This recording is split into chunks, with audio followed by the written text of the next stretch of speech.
Stories are the most powerful thing on earth. They are literally life and death. Wars are waged based on the story of who is the hero and who is the villain. You are the result of a story your parents told each other, the one-night stand, the soulmate, and friends who became so much more. Life and death. So wouldn't you like to understand them better, these stories? How Story Works, an elegant guide to the craft of storytelling by Lani Diane Rich, demystifies stories and helps you understand why you love what you love, why you hate what you hate, and why prologues are almost always a bad idea. How Story Works by Lani Diane Rich. Available on Amazon in ebook, audiobook, and paperback form. Get your copy today.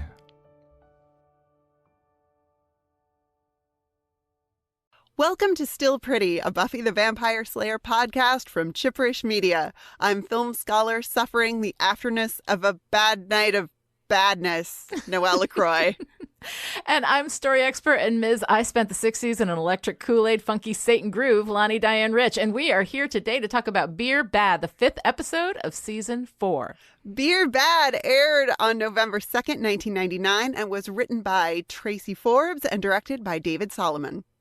All right, everybody, as you know, you can say it with me. This is a fully spoiled Buffy podcast. So if you have not seen all of Buffy, go ahead and give it a watch. Come on back. It'll be well worth it. I'm tired of you men and your madness. All right, let's go on patrol.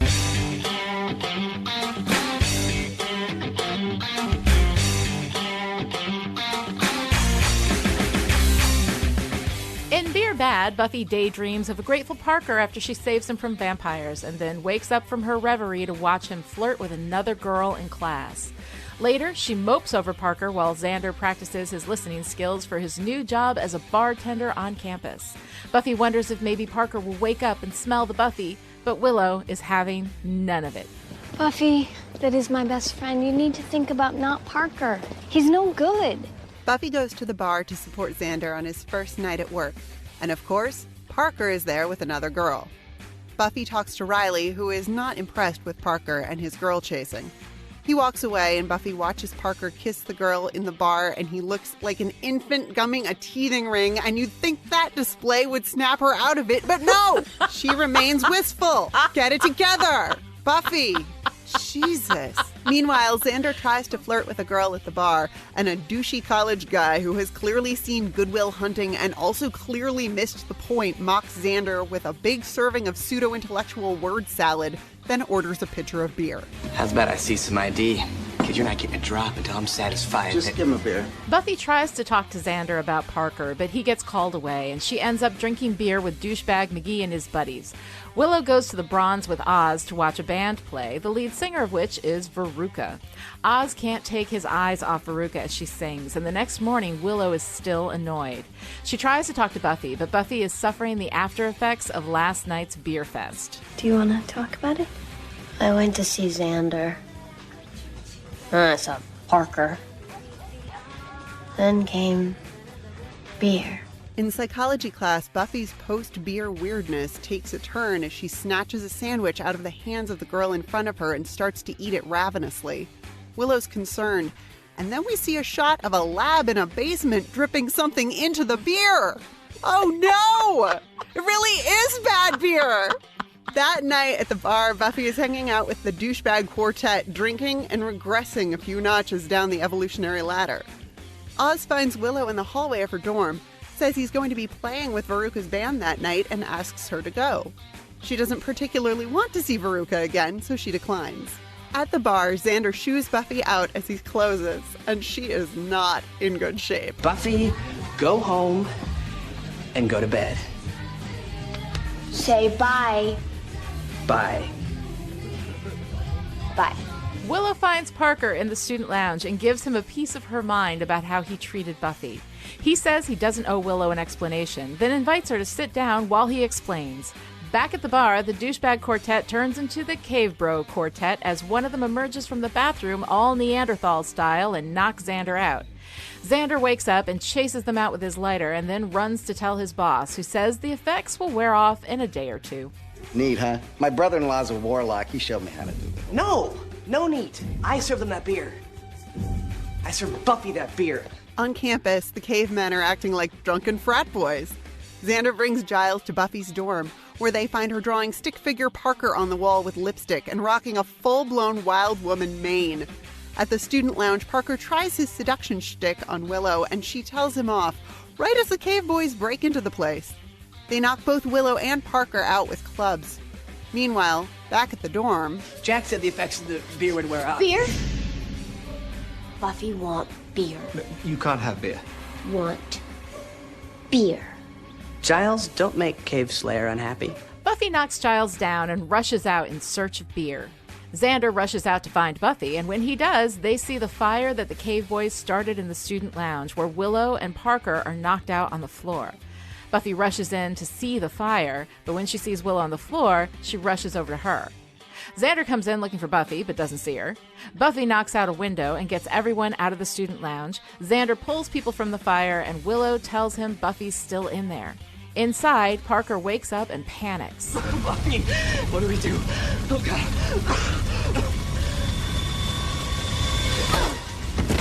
Buffy picks up Parker and gets him out of the burning building. Later, while the firemen clean up, Parker comes up to Buffy. Buffy, I don't know how to say this. I'm sorry for how I treated you before. It was wrong of me, and I'm sorry. You were great tonight, really. I may not deserve this, but do you think you could forgive me?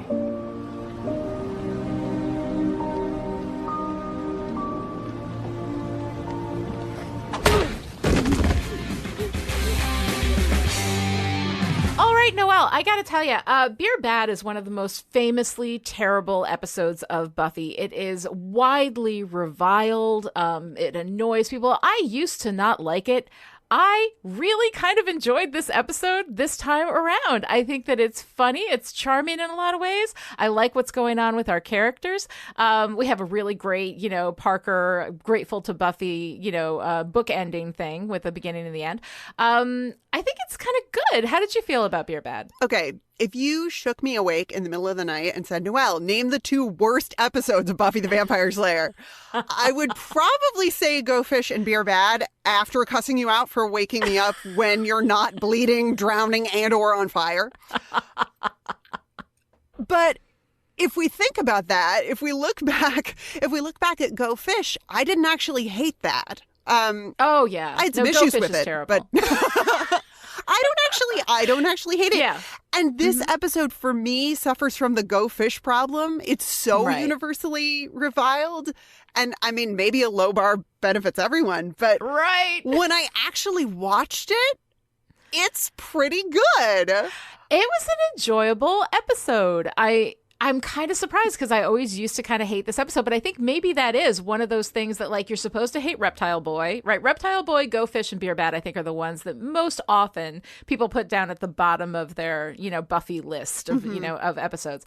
And I thought Reptile Boy was good. I actually will, to this day, defend Reptile Boy. It's got a tight narrative. We've already had that discussion. Anybody who wants to go back and listen to the episode about Reptile Boy, it's all there.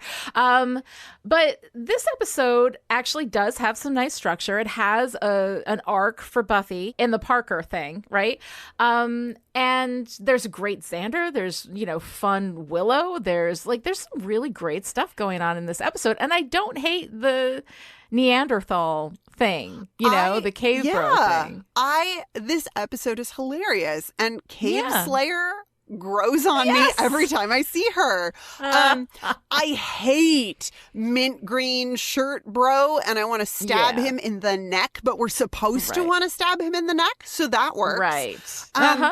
I suspect what people are responding to negatively with this episode isn't necessarily the writing or the execution, because the performances are great. But for people who aren't just fans of the show as a whole and what it's doing, but really identify with Buffy herself, it might be hard to watch her be almost ghoulish in how ridiculous she is. I mean, and she is having a rough start to season 4. Like, there's no denying it. This Buffy, like, she needs to get over Parker, not in a she needs to be done feeling her feelings way, but in a, he is obviously not worth her time and attention. She doesn't, the pining and the, like, hoping he'll take her back change or his mind. No, Buffy, no. Yeah.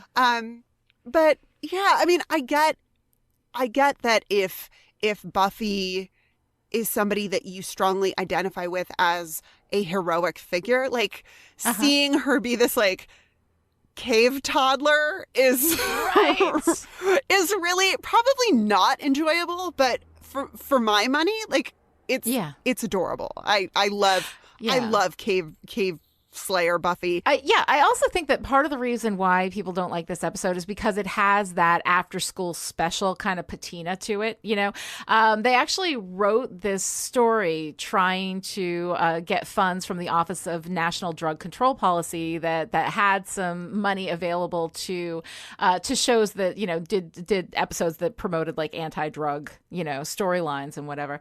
In the end, they decided that it wasn't anti-drug enough. And so they didn't give him the money anyway. But it does have that kind of after school special, the more you know kind of feel to it. And I think that can be irritating. And also because they were reaching for something that was outside of the context of Buffy and this season and, like, what they're doing with her. They were kind of reaching for something else for reasons other than this is the best story to tell at this time. I think that may have had something of an effect because it does sort of stand out from the season. It's a little bit weird in context with the rest of the season. But I think that overall it's kind of a fun episode. It's kind of cute. Yeah, I found it really quite enjoyable these several times through. And yes, I love Xander in this episode.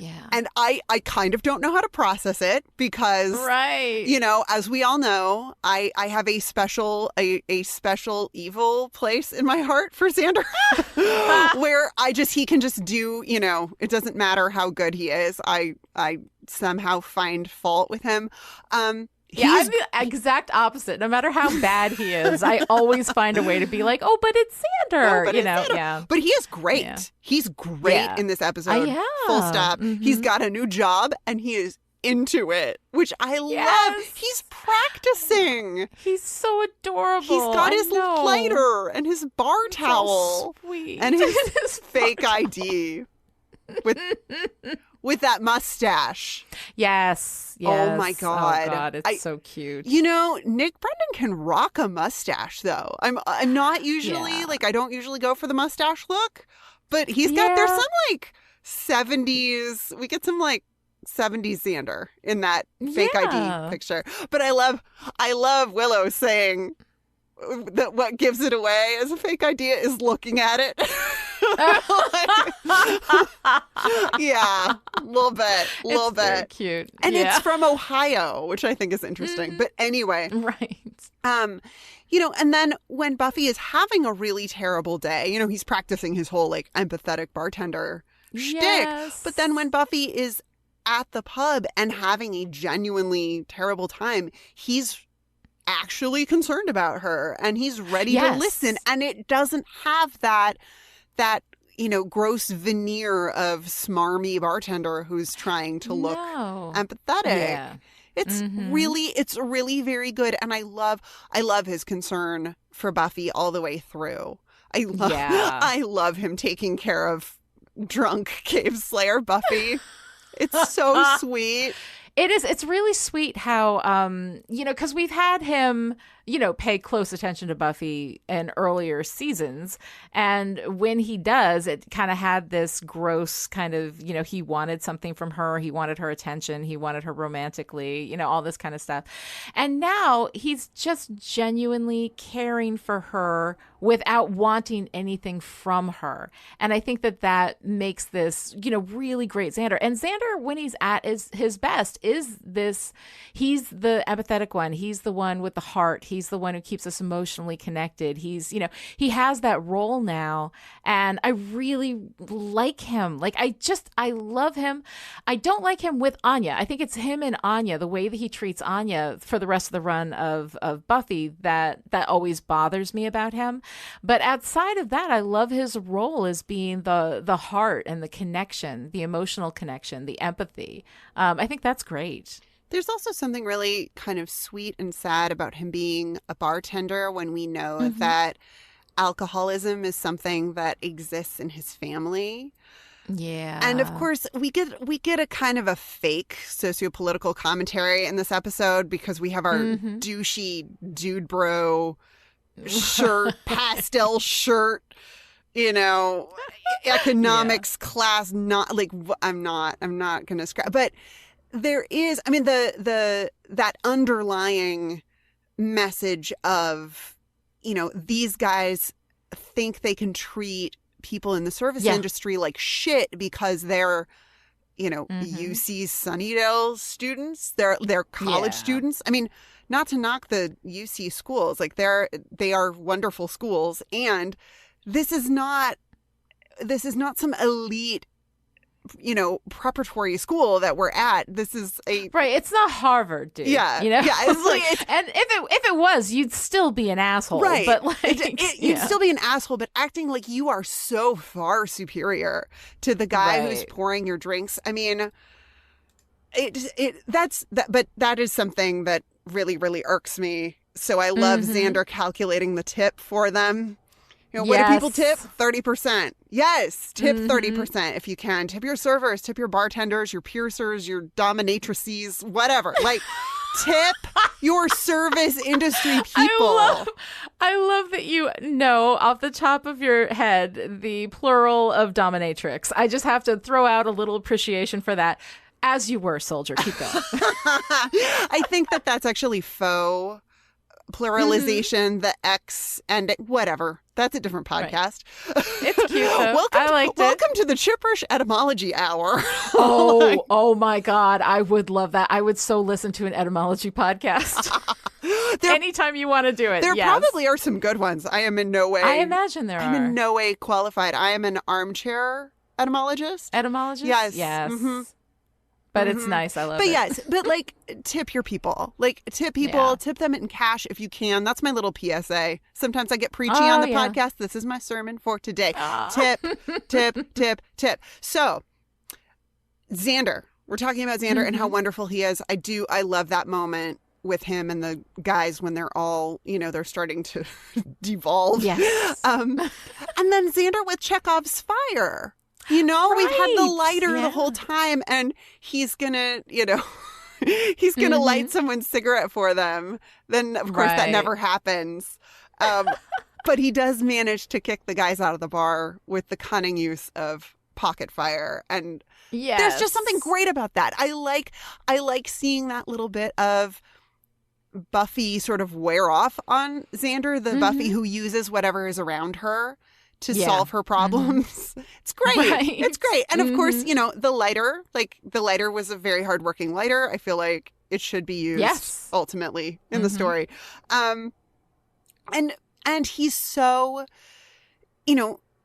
as we mentioned before, he's so concerned. He's genuinely concerned for Buffy and for the guys. The guys are horrible, but he says to Jack, not neat. I served them that beer. And then, of course, he realizes I served Buffy that beer, and holy shit, we have Caveslayer on our hands. But what Jack, the owner, is he the owner of the pub? I guess he's the owner. Or whatever. Yeah. Yeah. What he has done, I mean, is truly shitty. Getting Xander in on his revenge scheme without, his knowledge or consent. Although I do love him saying my brother-in-law is a warlock. He showed me how to do it. Like, this is Sunnydale. Like, everybody's got a warlock on the side, you know. Everybody's got one in the family. Yeah, exactly. Like, everybody has like an ex-demon once removed. It's fine. This is just how we go. This is how we roll in Sunnydale. I also really love the way that Xander was really super aware of his complicity. You know, I served them that beer. I served Buffy that beer. You made me do something that I don't agree with. And so it wasn't just a violation of them, but it was a violation of him. And he recognizes that. And I kind of liked that, you know, that he felt that both that responsibility and this recognition that, like, this guy made you complicit in something that you no intent of doing, and didn't, you know, and don't believe in. And so I like that he, like, had that consciousness of that. And then, of course, Dad Giles swoops in and Xander says, I didn't know it was evil. And Giles says, you knew it was beer. Right. Which is so great. Cute. So great. Yeah. That whole scene. I love that whole thing. That whole scene. Well, excuse me, Mr. I spent the 60s in an electric Kool-Aid funky Satan groove. Exactly. To which Giles says, it was the early 70s and you should know better. Which is just, I love those two. I love the Xander Giles show. I love it. Yeah. I love it. They've got a great dynamic. Yep. And of course, at the end, Xander goes rushing into the burning building. Just totally heroic.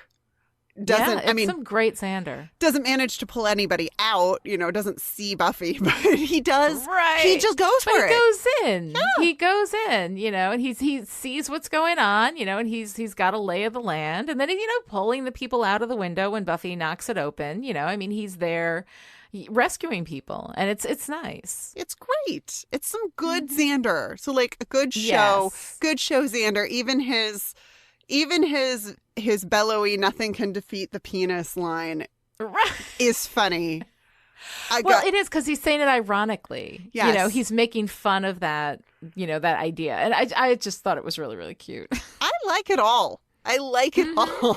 And I'm sorry. I'm sorry if I'm disappointing anybody by, like, not laying down all the hate on this episode. There's some good stuff. It's a good episode. I will say, I think it's a good episode. I mean, and we get some lovely, lovely Riley. Not enough Riley. There's not enough Riley for my taste. Because, of course, you know, Buffy and all the boys, man. So many boys. You know, she's trying to spy on Parker and bumps into Riley and his big, tall drink of water. Which, I mean, I don't know. I don't know that it's water that he has in that glass. I have headcanoned. It seems like water. It's water. He's Iowa boy. Oh, it's water. Yep, it is he is a big, tall drink of water flowing under a covered bridge in Iowa. Like, aww. I'm sorry. I'm sorry. No, it's okay. You can love up on Riley all you want. And honestly, like, you know, at this point, Riley's great. Up until this point, you know, so far, like, he's been great. There's good Riley. I just have so much hate for him that it infects, you know, the current moment. But you're absolutely right. He's adorable, and he's really great in this scene. I really like his response to Buffy bumping into him. You know, I'm not saying you can't tunnel through me. I just think the other way's quicker. And then Buffy says, in my defense, you do take up a lot of space. Yes.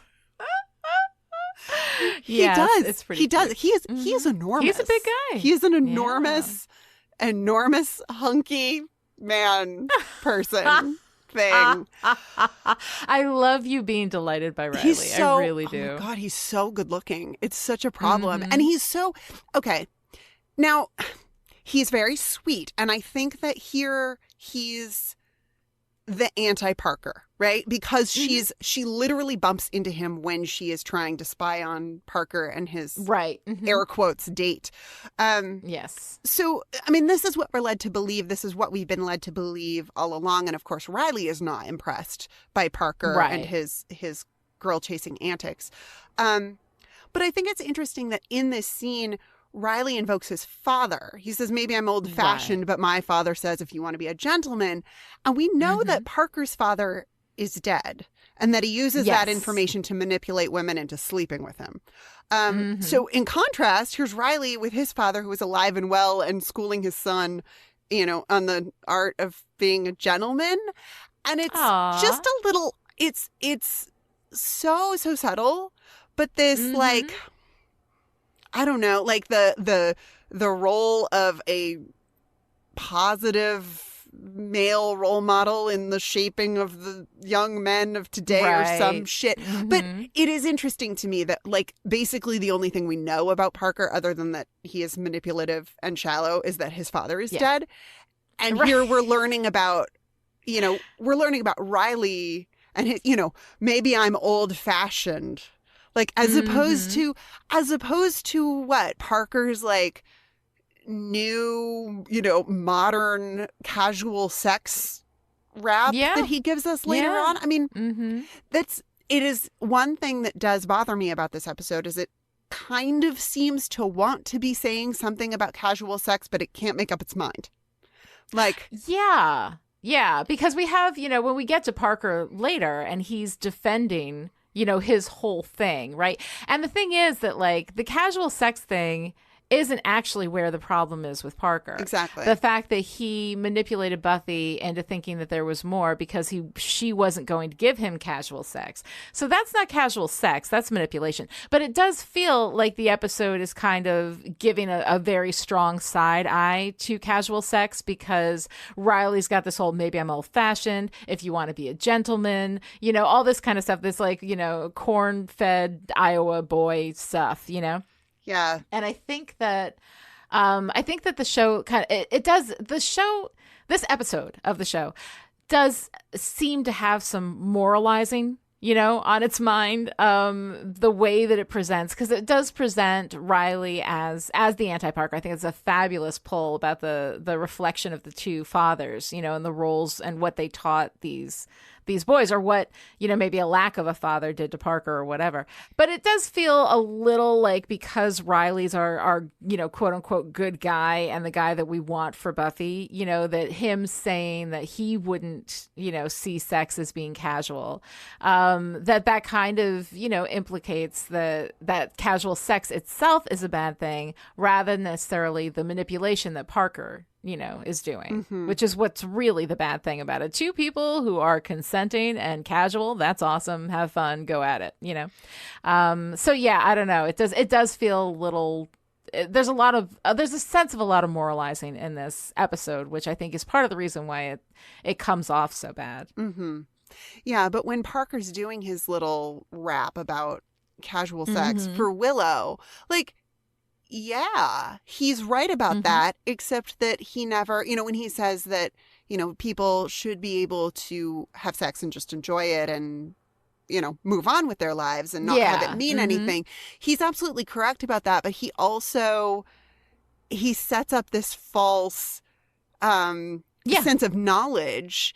Like he pretends like he and Buffy were on the same page about what this was, when clearly his whole shtick that he tries to do on Willow is I can talk only to you. I've never felt you're the only one who understands me. Oh my God. Yes. It's so like, that's the part that's so gross. But I just wanted to mention that because casual sex is not something that really happens in the Buffyverse. Yeah. It doesn't. Yeah. I mean, it's not given any sort of, it's not given a lot of space.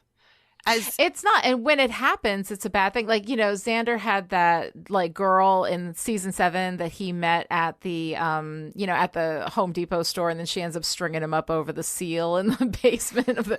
So like he was going to have casual sex with this woman. And then it turned really, really bad. And even Buffy and Spike, while they are having sex in season 6, he's in love with her, but she's not in love with him. She's using him. She's, and she's unhappy and empty in the experience, even though it seems to me like in the moment, I mean, it's Spike. She's having a good time for some of it. Yeah. So yeah, it's, I think we do tend to really, really frown on casual sex. Now, part of it, too, is that, if you're going to bring in a character for somebody to sleep with, you want to develop that character, and you do that by making them part of the life of that character. Like, we're not going to spend time talking about the casual people because they're casual and they come and they go, right. So to speak. So to speak. Yeah, that was really well done. I wanted that to be intentional. Thank you. Yes, it wasn't, but I pulled it out. Yeah. So to speak. So to speak. See, now it's that whole phenomenon where once you say something with a sexual euphemism, everything sounds sexual. Yeah, it's a problem. And when you're when you're talking about sex, everything can sound sexual pretty darn quickly. Yes. But yes, I mean, from a story perspective, absolutely. Casual sex, it doesn't make a great story because, if it's done in a healthy, respectful way, it's easy, no conflict. It doesn't advance the narrative unless the narrative is about a character having casual sex. I'm not even sure. Well, because the whole thing, what moves the narrative forward for these characters and what pushes these character arcs are things being difficult. And the very nature of casual sex, when it's done right, is that it's easy. You don't care. You're not vulnerable. You're not emotionally invested in this person.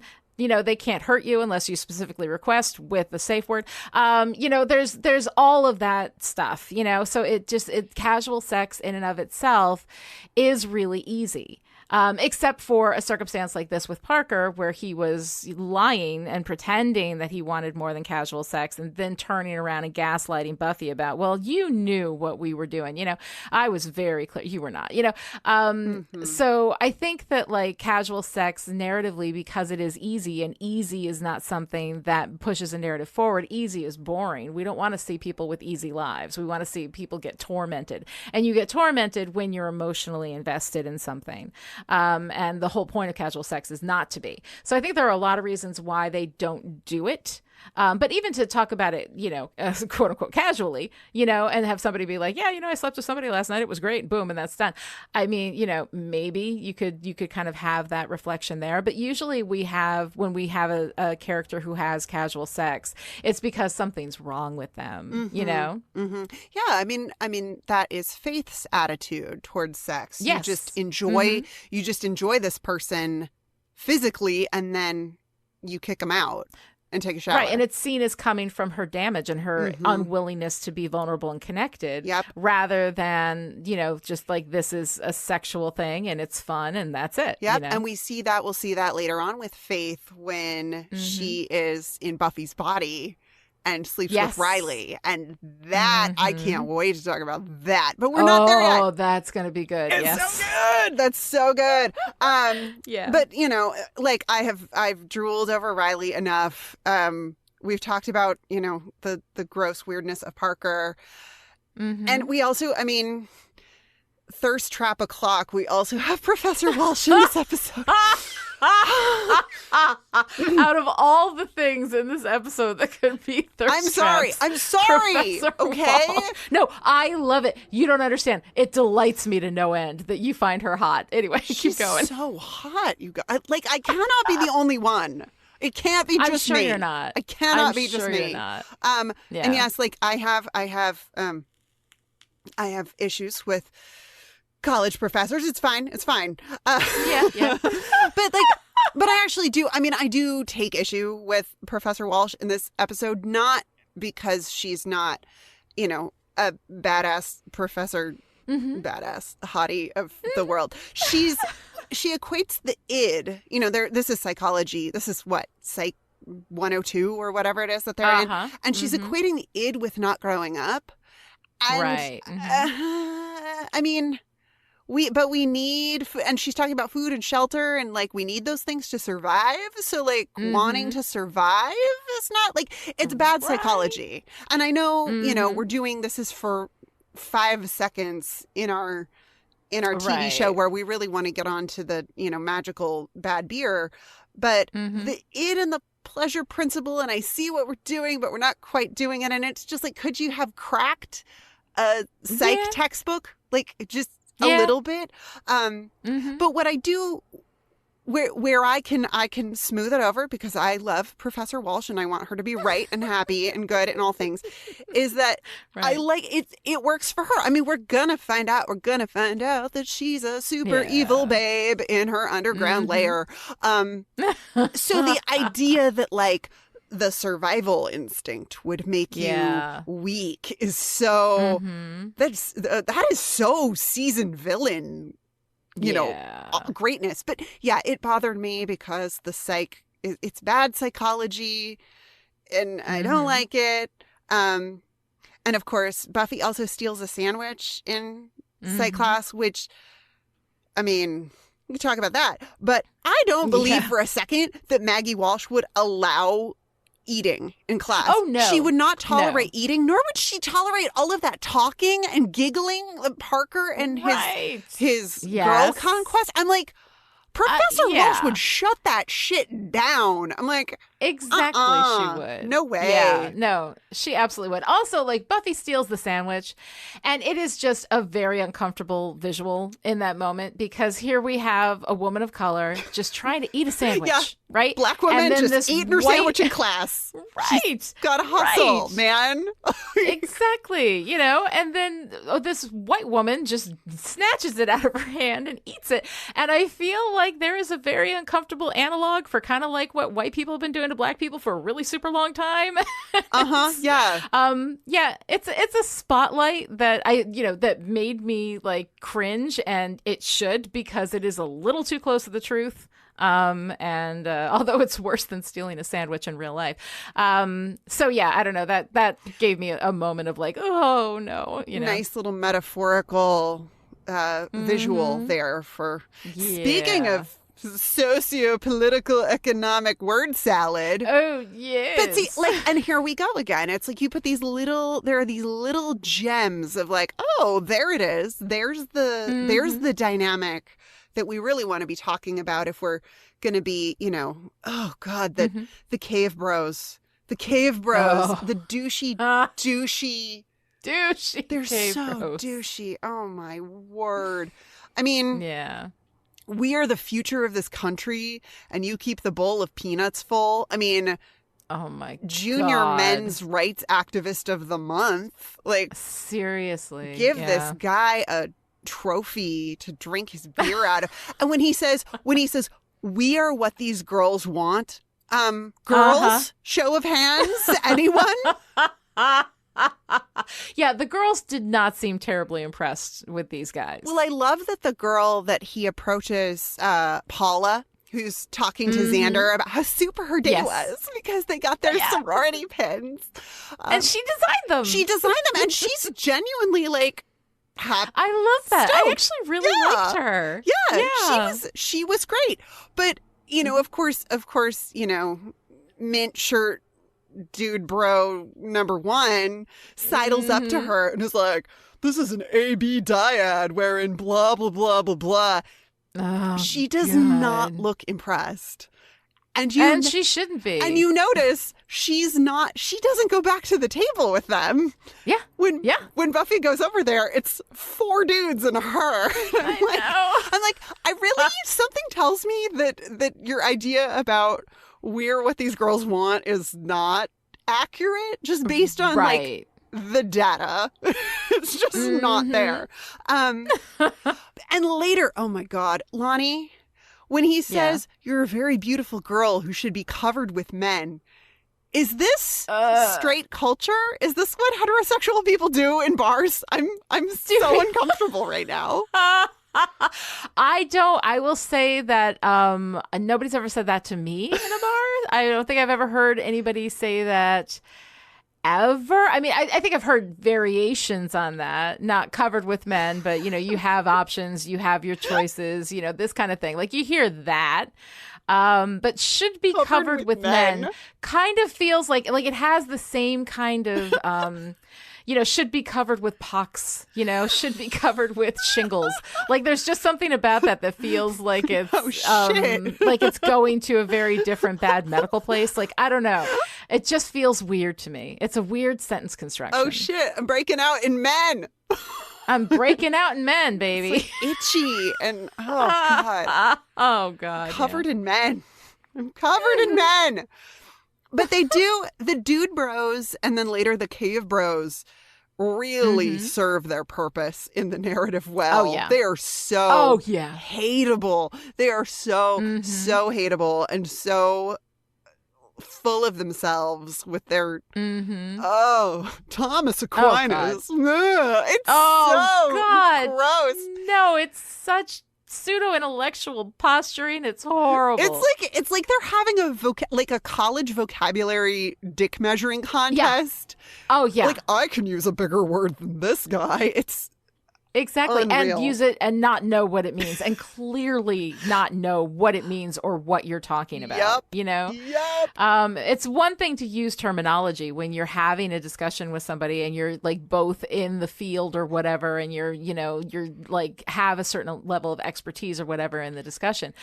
That's one thing, but when it's such clear posturing, when people are using, you can tell the difference between like somebody who says something like the, political ramifications of bioengineering or whatever, the geopolitical ramifications of bioengineering.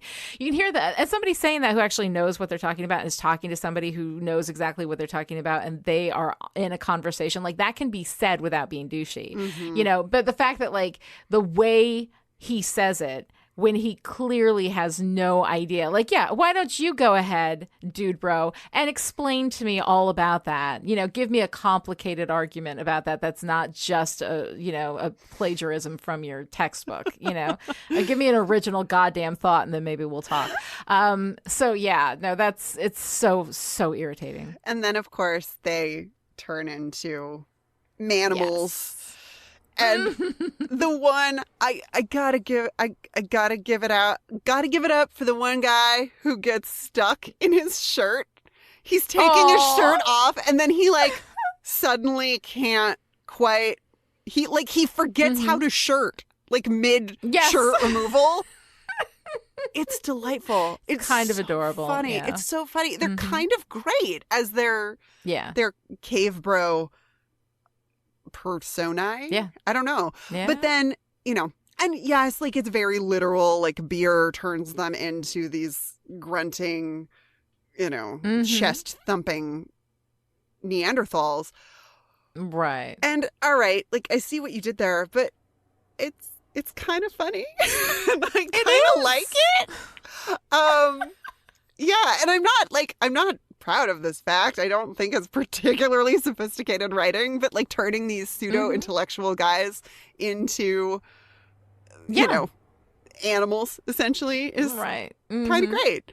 It is. It's really fun. It's kind of great, especially because we're cutting back and forth between this scene at the bar or at the pub and Parker talking to Willow at the grotto where he's like, I don't mean this in a bad way, but I do get to know a lot of women. And I'm like, I need a tongue scraper and a shower. Like God. Like I just need, like, can I just,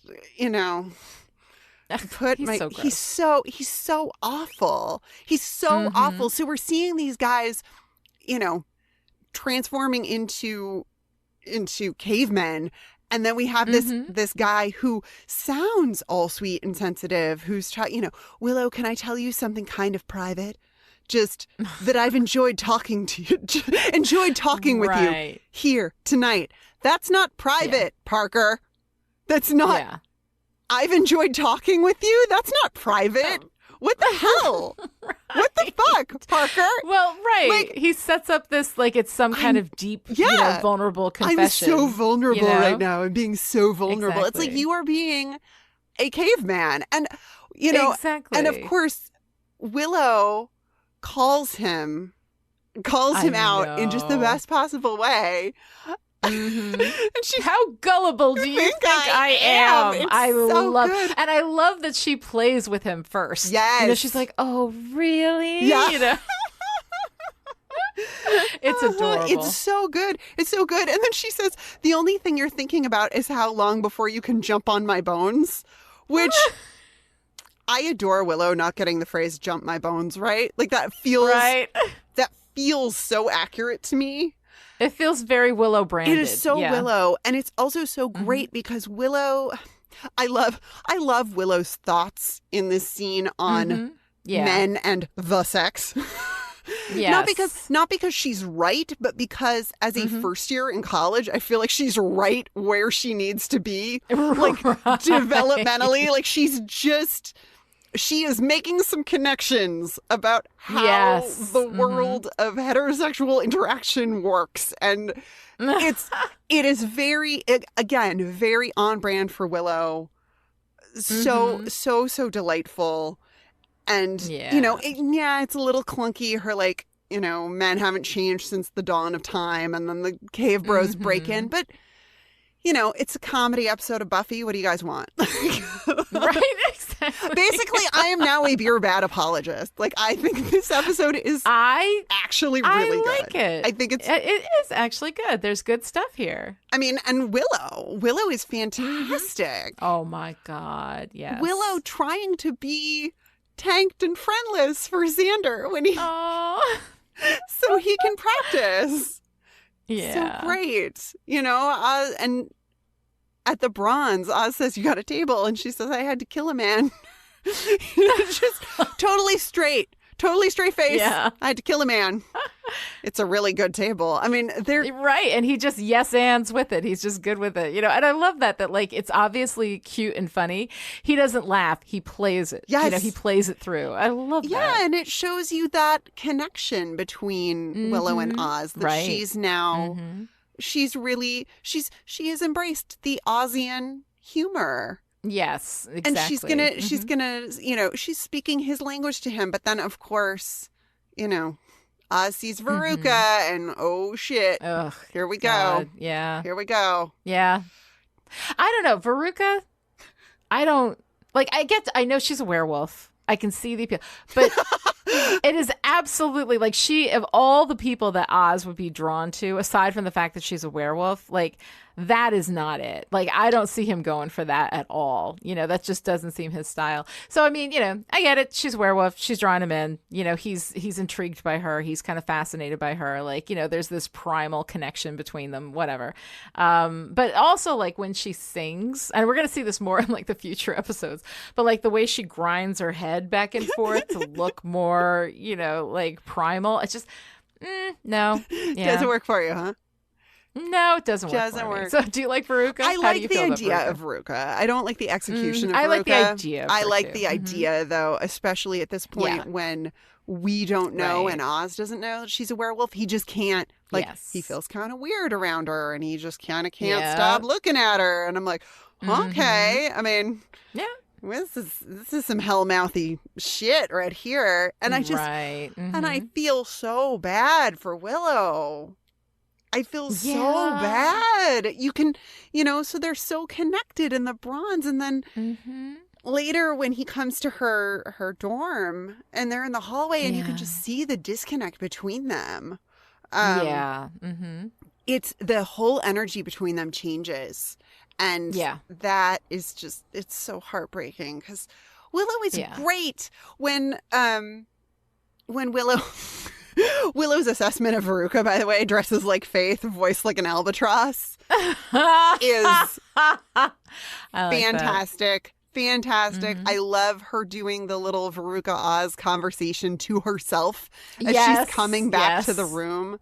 But then she immediately shifts gears when Buffy is clearly having a rough morning. Right. And she at first Willow thinks it's Parker. She slept with Parker again. No, it was 4 really smart guys. And Willow goes, "Oh, ow. Are you okay?" I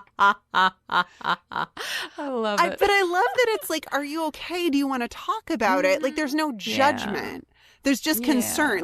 You can tell the look crosses her face, and Willow is not down for group sex, but if Buffy wants to engage with that, she's going to support. She's going to be supportive. She's going to be concerned, but supportive. Yes. But not judgmental. It's wonderful. It's wonderful. Yeah, no, it's really nice. I love Willow and Buffy together forever.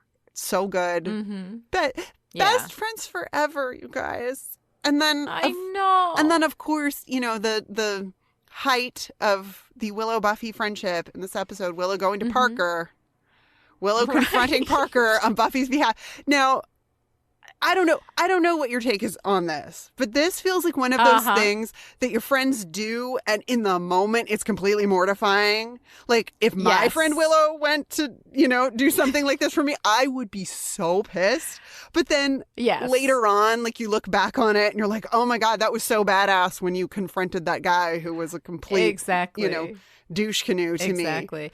This is the kind of thing that I have to hold myself back from doing on a regular basis. Like, I have thoughts about things that I would like to share with significant others and bad boyfriends and all of that kind of stuff. I don't generally.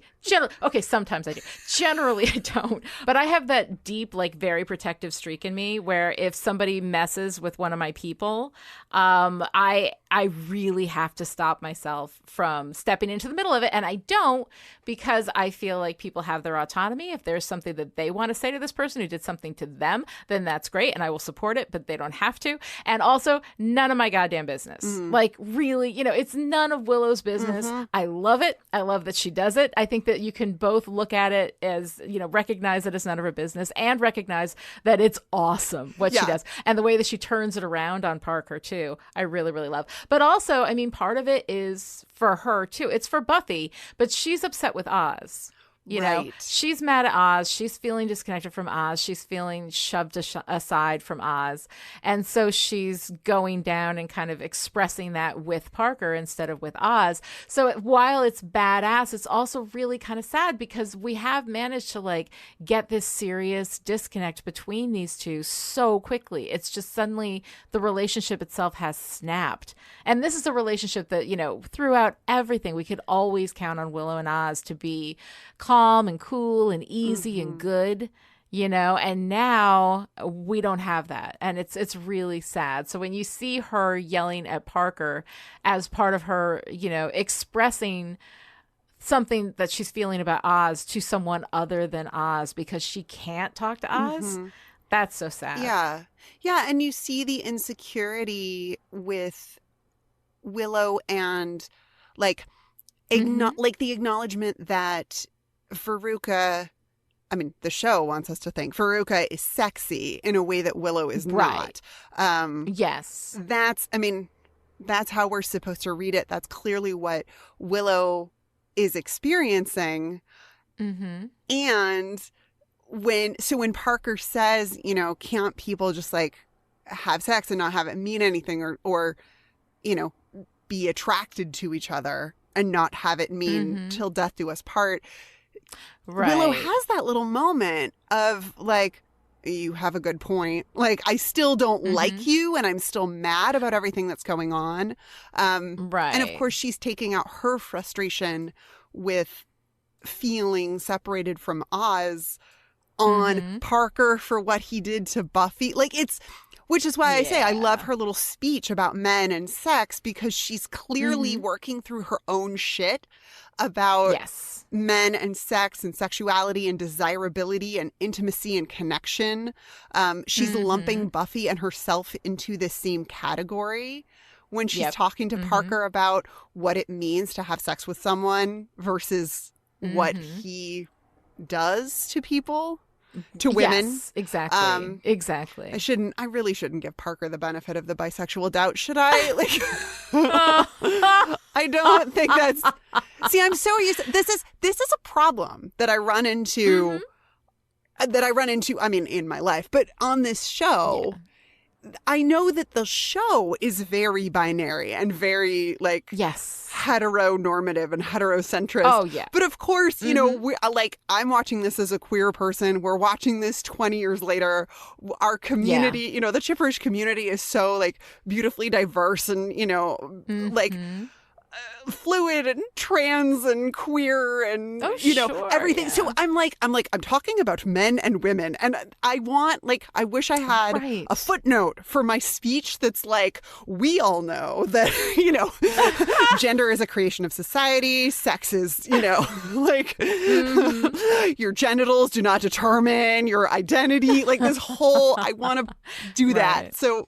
So yes, but Go ahead and do it. I mean, I think that's a great, I don't think that's a problem I mean, at all. I think it's a wonderful perspective that you bring to this, and something that, because this is so heteronormative, and my thinking is so heteronormative, I'm trying to break out of that more and more. And you are really, really helping me. And it's just one of the reasons why I love you so much. But, I'm not going to see it. I love that you will actually take time to make that acknowledgement, even though we're dealing in a world which is completely binary, completely heteronormative.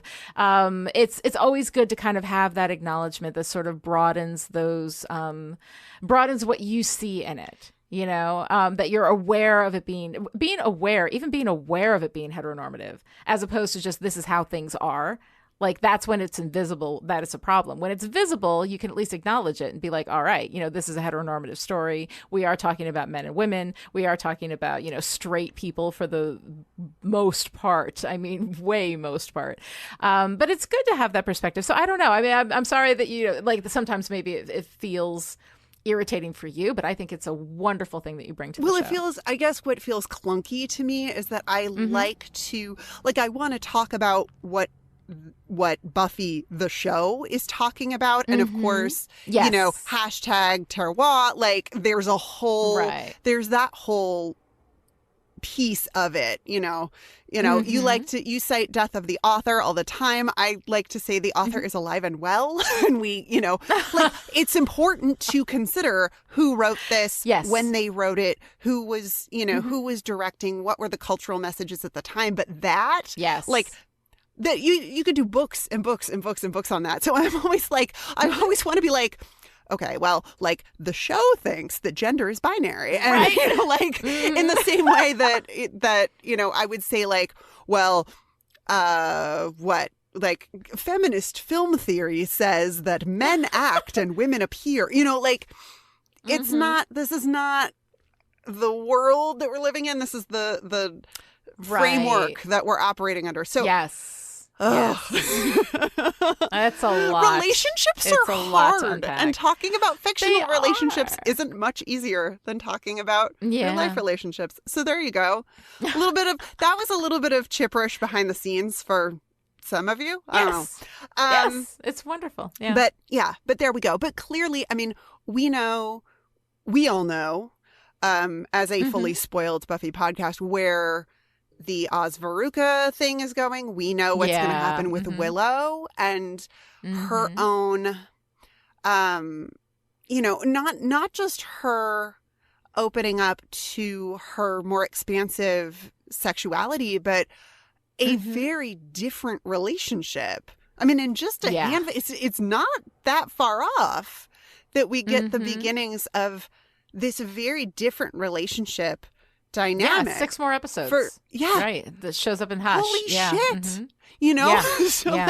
So in 6 episodes, we're going to have, Willow and Oz breaking up. I mean, what happens over the next 6 episodes is huge. There's so much happening. Yeah. And I just love it. I love when we can see the foundation being laid here in this kind of, after school specialty type episode. But here's this struggle for Willow about sex and intimacy and being desired, and what it what that feels like, and what do you do when you feel disconnected from the person that you're in relationship with, and all of these things in this tiny little scene in this episode of Buffy the Vampire Slayer about beer making frat boys cavemen. I mean, it's kind of great. I mean, and this is why this is why we're talking about it 20 years after the fact. I mean, this and many, many other things, including Caveslayer.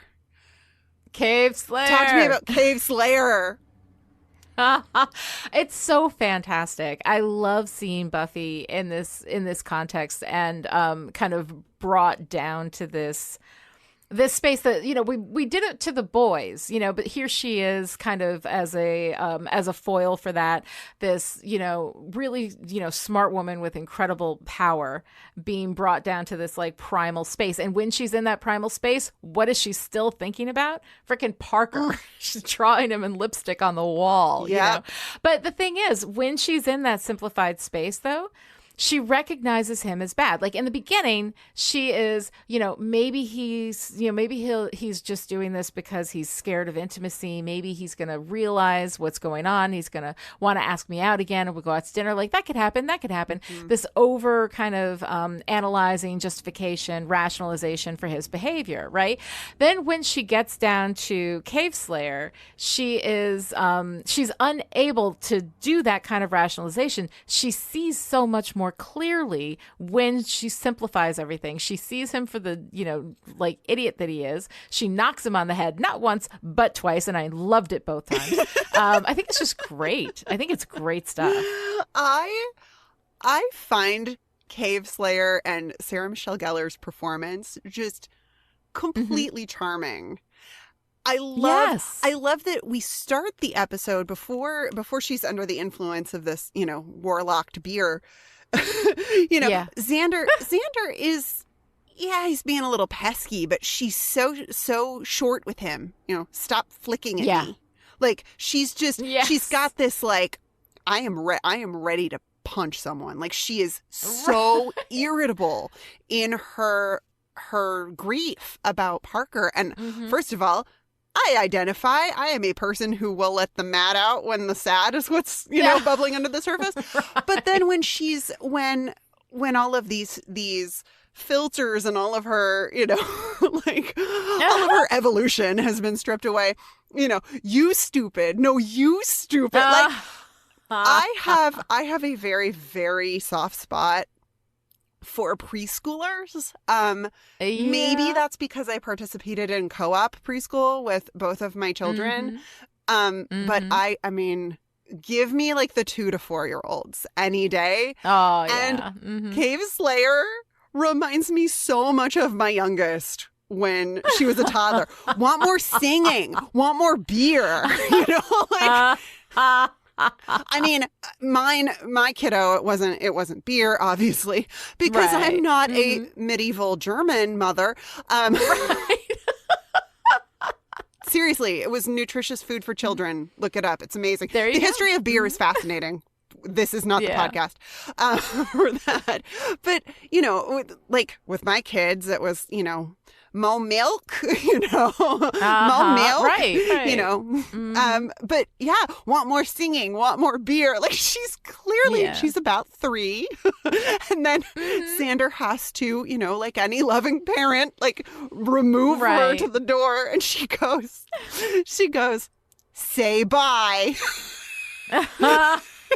This like she still has that little bit of social interaction left over, so like she knows, okay, we're leaving, we're like gonna say bye. It charms the living daylights out of me. I love it so much. I love it so much. And of course we get that Buffy swivel chair gif. I feel the need to point out all of the very like gift moments, and of course there's a special delight. I don't know if, do you experience this? Like when you recognize something that has been like posted to your timeline? Oh, yeah. 90 million times. A number of times. Yes. Yes. No, every time that happens, like the, from the freshman, when she has the steak and she flips it around her hand and she's all ready to go. Like that's one of my favorite ones. And so every now and again, when I see that, I'm like, ooh, yeah, I remember that. There it is. It's always fun to kind of see those gifable moments sort of show up in their original form. And then, so the Xander Buffy stuff in this episode is great. Of course, of course, Giles is gonna leave Xander with her to babysit Caveslayer, and she goes, "Boys smell nice," and Xander's like, "Maybe not." Which I also adore, because 2 seasons ago Xander would have been like, "Okay, bye, Giles," and now he's pulling away from her because he knows that she is not of sound mind. She is way under the influence. This is how you handle a drunk person.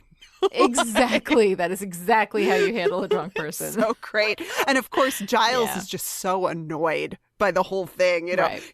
he gets knocked over, but not knocked out. So, you know, good on you, Right. Giles. You know, but he's just so Yes. pissed. I'm fine. Just get her. He can't believe. Right. He cannot believe that he has been called in for beer antics. It's great. Yeah. It's great. Mhm. And then, of course, at the end, Buffy tired.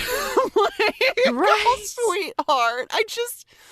She's a giant toddler, and I just love it so Yeah, much. so I love cute. it so much. I just want to scoop her up and swaddle her and like tuck her in. I know. So I don't know. Maybe that's an unpopular opinion about Beer Bad, but I love the caveman toddler Buffy. Makes me so It happy. is And very cute. of course, it is the perfect vehicle for Buffy knocking Parker out. And, you know, yeah. when she does it the second time, he's apologizing to her in the way that he apologized in her fantasy. And she's, you know, Exactly. can you ever forgive me? Kind of, you know, this big sweeping gesture. Yeah. And she just bonk. And of course, everyone comes over, all the Scoobies come over and assess the damage. And they all concur, you know, and it was good. Yeah. And then they walk away. And it was good. It's just so great. It's so great. It is so adorable. It's a really, really great It is a moment. really enjoyable episode. I just really, It I is. really like it. It's a lot of Yeah. fun. I mean, there are even some little throwaway bits that are fantastic. I mentioned Jack and his, you know, well, my brother-in-law's a warlock. Like, no big deal. Like, this is just how it goes in Sunnydale. And Right. that, you know, Xander has been practicing his cigarette lighting forever. That super, Yeah. that girl with the super sleek bob hair. Right. Boy, I'm having the Yeah. worst day. You gotta light. Like, it's like Barbara Stanwyck, but in 1999. Yes. It's so good. Right. I love that girl. Mhm. I hope she got all of the, you know, character actress parts. She's so good. And of course, bartender Xander just holds up the little no smoking sign. I know. Like, I love it. it's a great, like, it love feels it. very Preston Sturges to me. It feels very like, Mhm. that was a really, sorry guys, that was such a nerdy reference. It feels very like 1940s screwball comedy kind of a moment. Right. You know, you're just like, she's great. I love it. I love it. It's very good. It's very good stuff. All right. So, Noelle, what are you wearing? Oh man. Buffy's daydream outfit is phenomenal. She looks It is. She really looks cute. okay. I love that this is her fantasy of herself, first of all. Yes. Like, this is, Yes. she is, we can see in this moment what Buffy's best possible version of herself is. And she looks good. And she looks tough. She looked good. I mean, Yeah. those pleather pants and then like I don't know, it's like a furry vest. I don't know if that's foreshadowing her transformation into Caveslayer, but she looks, I Right. mean, she looks powerful. The music is this like, dun-dun-dun-dun-dun-dun-dun-dun. You know, it's very like, we're in a fighting video game. Like, it's Yes. so good. Uh-huh. And her hair is just this like sleek blonde, you know, amazingness, you know, badass outfit, perfect hair. This is Buffy's fantasy of herself. And then, of course, it's Yeah. a great little, you know, especially the super sleek hair.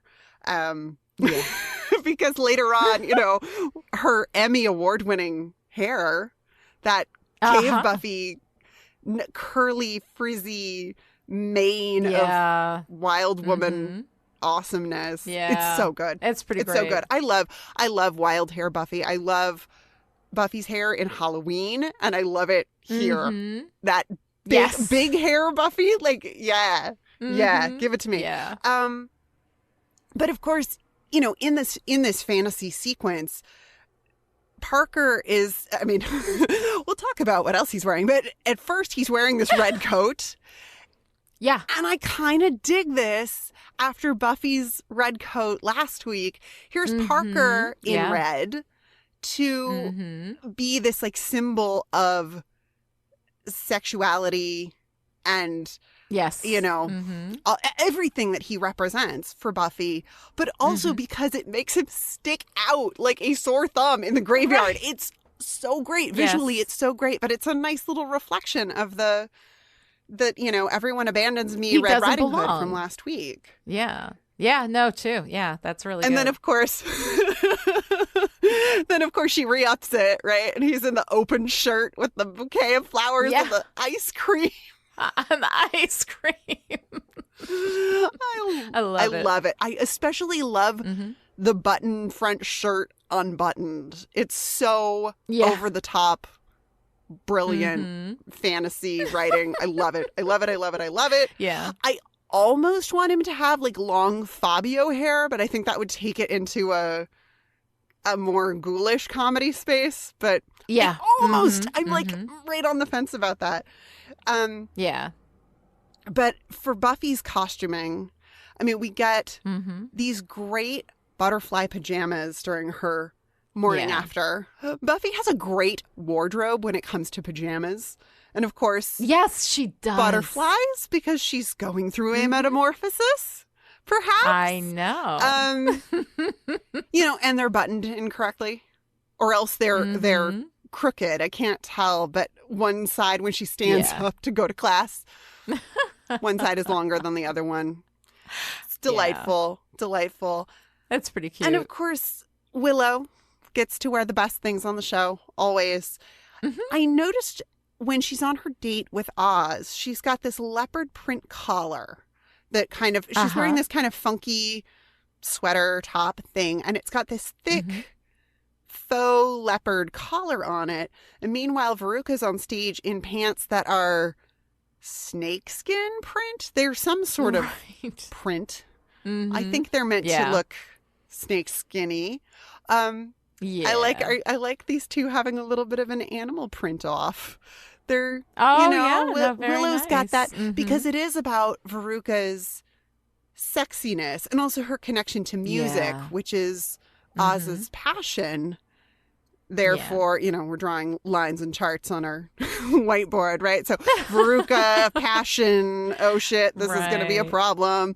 But here she is all, she's a snake woman. She's a literal snake woman right now on stage. And poor Willow just has like this little bit of leopard print. She's got a little bit of sexiness.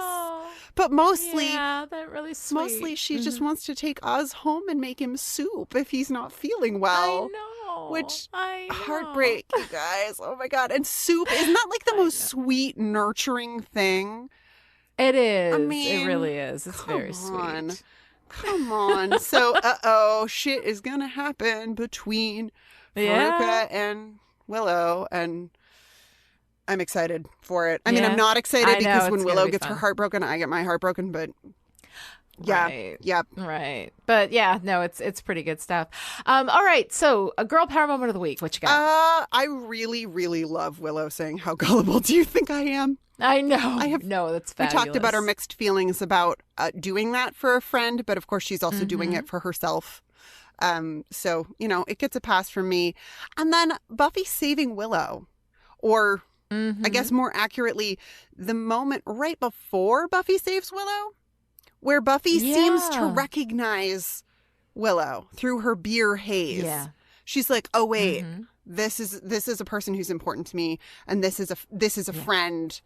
Because they're the best love story on the show. And they are. And to have her, I think Xander has just said, is there any Buffy left in there? The Buffy who knows her friends and loves her friends and will literally walk through fire for her friends is still in there. Right. And right. Buffy and Willow. Because that simplified Caveslayer can recognize, that's the thing, simplified Caveslayer sees the truth. She sees the truth in Parker, and she sees the truth of Willow and what Willow means and what Willow is. So she just knows, So there is this element of a very simplified, very true knowledge that comes with that more primal experience of the world. And so I really enjoyed that. All right, what's your favorite part? The Xander and Giles show. I love them in the hallway. I love them in the hallway. So cute. I didn't know it was evil. You knew it was beer. I'm not the dad of her. It's so good. Right. They're so good together. I just love it. What's your favorite part? Giles always slightly disappointed in Xander. My favorite part is the Parker bookends. I love opening with that fantasy of him apologizing, and then her just, like not responding. She doesn't say, yes, I'll take you back. Yes, that'll be great. She just wants him groveling for her, after she saves his life and all of that. And then, of course, we get almost the exact same thing at the end, and her response is different. So it's a really lovely bookend reflection. You see what has changed based on, the context of how she's thinking about Parker from the beginning to the end. And I love that. I always love a good bookend. Yep. He's in her head at the beginning, and then she hits him on the head at the end. And exactly. Exit. It's a good episode. I don't care what anybody says. I like Beer Bad. I think we're coming down on the side of Beer Bad is pretty good. It's pretty good.